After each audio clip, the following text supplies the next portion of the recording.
ওনার বিরুদ্ধে সারা বাংলাদেশে একটি মামলা তো দূরের কথা, একটি জিডি পর্যন্ত নাই। ওই অঞ্চলের মানুষ বলতে পারবে না যে অজয়কর খোকন একটি অন্যায় করেছে, কোনো জায়গায় একটি দুর্নীতি করেছে। এটা একটি হত্যা চেষ্টা মামলা, 307 ধারার মামলা।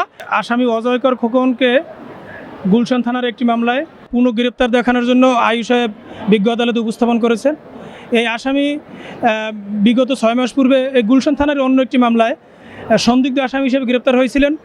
তিনি দীর্ঘ 6 মাস কারাভোগের পরে বিগত 2-3-2024 খ্রিস্টাব্দ তারিখে উচ্চ আদালত থেকে জামিন লাভ করার পরে অত্র মামলায় সোনারেশের জন্য আবেদন করা হয়। সন্দিগ্ধ আসামি হিসেবে ওনাকে গ্রেপ্তার করা হয়েছিল। সেই মামলা জামিন লাভ করার পরে আবার সন্দিগ্ধ আসামি হিসেবে ওনাকে গ্রেপ্তার করা হলো।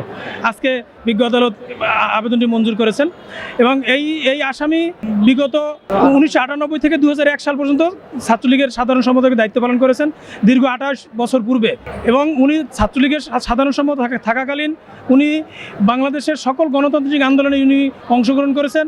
উনি বাংলার মানুষের ভোট ও ভাতের অধিকার আদায়ের লক্ষ্যে উনি নিরলস পরিশ্রম করেছেন, আন্দোলন সংগ্রাম করেছেন।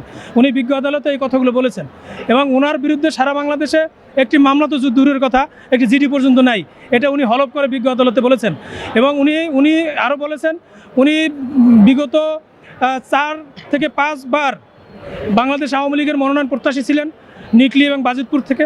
এবং নিকলি বাজিতপুরের মানুষ ওনার সম্পর্কে স্বচ্ছ ধারণা তাদের আছে এবং ওই অঞ্চলের মানুষ বলতে পারবে না যে অজয়কর খোকন একটি অন্যায় করেছে, কোনো জায়গায় একটি দুর্নীতি করেছে। উনি নিকলি বাজিতপুর মানুষের জন্য নিরলস পরিশ্রম করেছে, অনেক উন্নয়নমূলক কর্মকাণ্ড ওই এলাকায় উনি সাধিত করেছেন। এই কথাগুলো উনি বিজ্ঞ আদালতকে বলেছেন।